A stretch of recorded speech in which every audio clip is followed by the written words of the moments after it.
നമുക്കിന്ന് ഇഡ്ഡലി എങ്ങനെ ഉണ്ടാക്കാൻ നോക്കാം.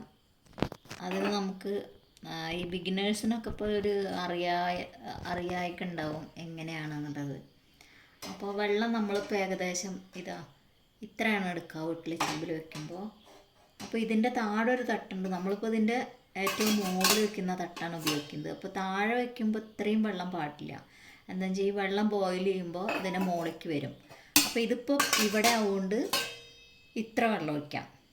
അപ്പോൾ നമുക്കിത് ഗ്യാസ് കത്തിച്ചു കൊടുക്കാം. എന്നിട്ട് ഈ വെള്ളം നന്നായിട്ട് ബോയിലായിട്ട് ഈ തട്ടൊന്ന് ചൂടാവുമ്പോഴാണ് നമുക്ക് ഇഡ്ഡലി കറക്റ്റായിട്ട് കിട്ടുക. അല്ലെങ്കിൽ നമ്മൾ വെളിച്ചെണ്ണ അങ്ങനെ തേച്ച് കൊടുക്കണം. അപ്പോൾ വെളിച്ചെണ്ണ തേക്കാന്ന് പറഞ്ഞാൽ അപ്പോൾ നമ്മളത് ഒഴിവാക്കാൻ വേണ്ടിയിട്ടാണല്ലോ ഇഡ്ഡലിയൊക്കെ ഉണ്ടാക്കി കഴിക്കുന്നത്. ആവിയിൽ വേവിച്ചിട്ട് നമ്മൾ തീരെ ഓയിലില്ലാതെ കഴിക്കണത് അതാണല്ലോ നമ്മളിപ്പോൾ ഏറ്റവും കൂടുതൽ ആളുകൾ ചെയ്യുന്നത്.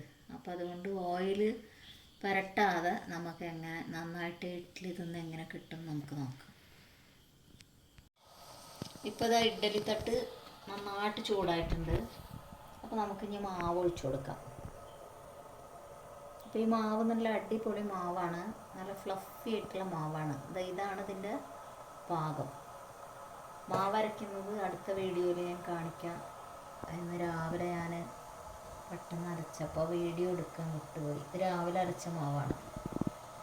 അപ്പോൾ അതങ്ങനെ ഒഴിച്ചു കൊടുക്കാം.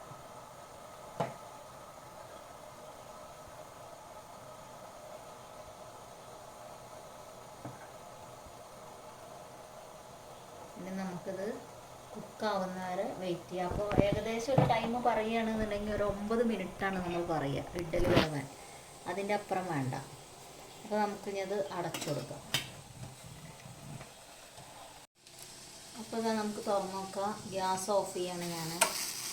അതായത് കറക്റ്റ് വേവായിട്ടുണ്ടാവും. 9 മിനിറ്റാണ് ഞാൻ വെച്ചത്. ഇനി ഇത് വേണമെങ്കിൽ നമുക്കിതൊന്ന് അപ്പോൾ ഇതങ്ങനെ ഷാർപ്പായിട്ടുള്ള ഒരു ഒബ്ജക്റ്റ് എടുത്തിട്ട് ഇങ്ങനെ കുത്തി നോക്കുക.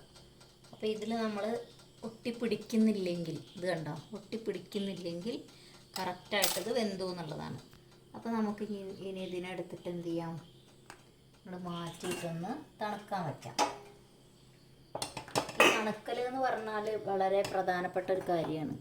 തണുത്താൽ തന്നെയാണ് അത് നന്നായിട്ട് നമുക്ക് കിട്ടുള്ളൂ. വേണമെങ്കിൽ നമുക്ക് എന്ത് ചെയ്യാം, ഒരിത്തിരി വെള്ളം എടുത്തിട്ട് നമുക്കിങ്ങനെ കുടഞ്ഞു കൊടുക്കാം. കുറച്ചുകൂടി ഒരു ഈസിയാണ്. വേണമെങ്കിൽ ചെയ്താൽ മതി, അല്ലെങ്കിൽ വേണ്ട. മറ്റേ ഈ വെള്ളം ഉണ്ടല്ലോ, നമുക്കിത് ഇതിൽ എക്സ്ട്രാ ആയിട്ടുള്ള വെള്ളം നമുക്ക് ഇങ്ങനെ അതിലേക്ക് ഉണ്ടാക്കാം. എന്നിട്ട് ഇവിടെ ഇരിക്കട്ടെ. കുറച്ച് കഴിഞ്ഞിട്ട് നമുക്ക് നോക്കി നോക്കാം. അപ്പോൾ നമുക്ക് ഇഡ്ഡലി ഒന്ന് എടുത്തു നോക്കാം. അപ്പോൾ ഞാൻ ഈ സ്പൂണ് പതുക്കെ ഒന്ന് നനച്ചു. എന്നിട്ട് എടുത്തു നോക്കാം. ഇത് കണ്ടോ, അധികം ഒട്ടിപ്പിടിക്കാതെ നല്ല സോഫ്റ്റ് ആയിട്ടുള്ള ഇഡ്ഡലി.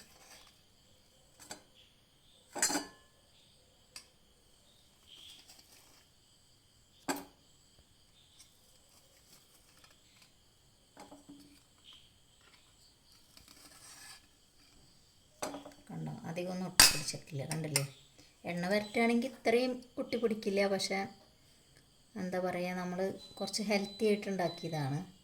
എന്നാലും സുഖമായിട്ടൊന്ന് തണുക്കാൻ വെച്ചാൽ മതി. ഇത് കണ്ടോ, നല്ല ഇഡ്ഡലിയാണ്, നല്ല പൂ പോലുള്ള ഇഡ്ഡലി.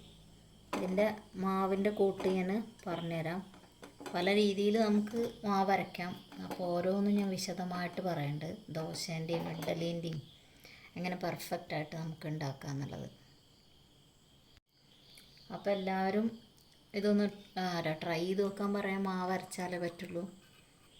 പിന്നെ ഇഡ്ഡലി ഉണ്ടാക്കേണ്ടത് ഈ ഉള്ളിച്ചമ്മന്തി കൂട്ടിയിട്ട് കഴിക്കാൻ നല്ല ടേസ്റ്റാണ്.